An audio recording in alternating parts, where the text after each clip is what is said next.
Awal kedatangan bangsa Eropa ke Indonesia disambut baik oleh kita, tetapi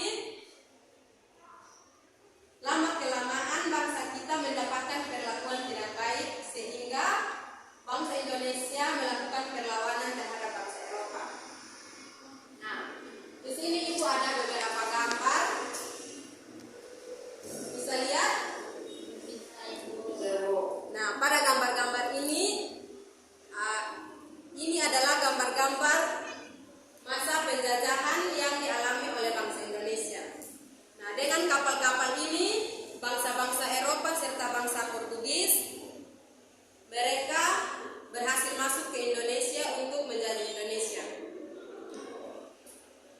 Mereka menjajah Indonesia mulai pada akhir abad 15. Dan juga bangsa pertama yang menjajah Indonesia adalah bangsa Eropa.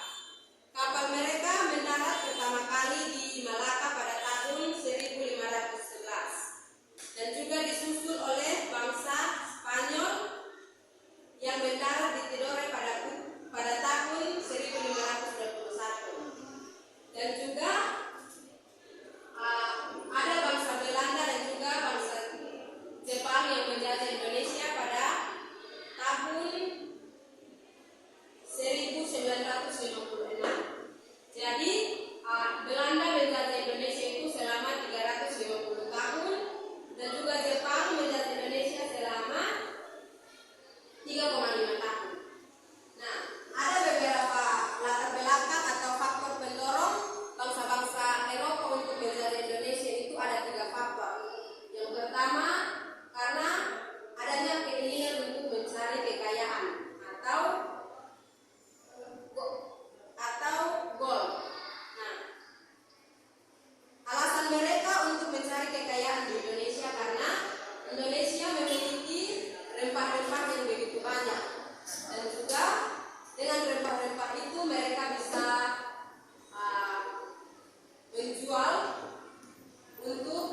atau mereka bisa menggunakan untuk industri obat-obatan dan juga bumbu masak. Faktor pendorong yang kedua yaitu untuk mencari kejayaan atau glory. Ada satu anggapan bahwa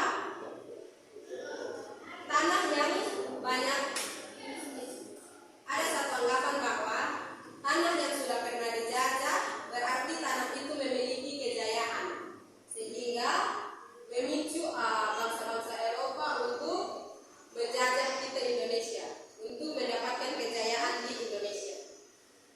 Nah, faktor yang ketiga atau faktor yang terakhir yaitu untuk menyebarkan agama.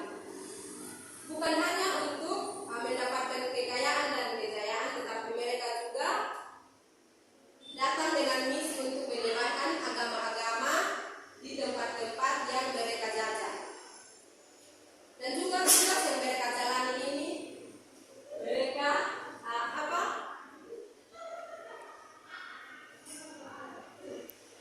mereka anggap bahwa tugas ini suci, sehingga mereka menjalankan misi ini untuk menyebarkan agama-agama di daerah-daerah tertentu. Baik anak-anak, sampai di sini sudah mengerti? Sudah, Ibu. Mungkin ada yang mau bertanya? Iya, Ibu. Oke. Dan juga ada perkembangan ilmu dan teknologi dalam masa penjajahan. Ada beberapa contoh perkembangan ilmu dan teknologi. Yang pertama, dikembangkannya teknik pembuatan kapal.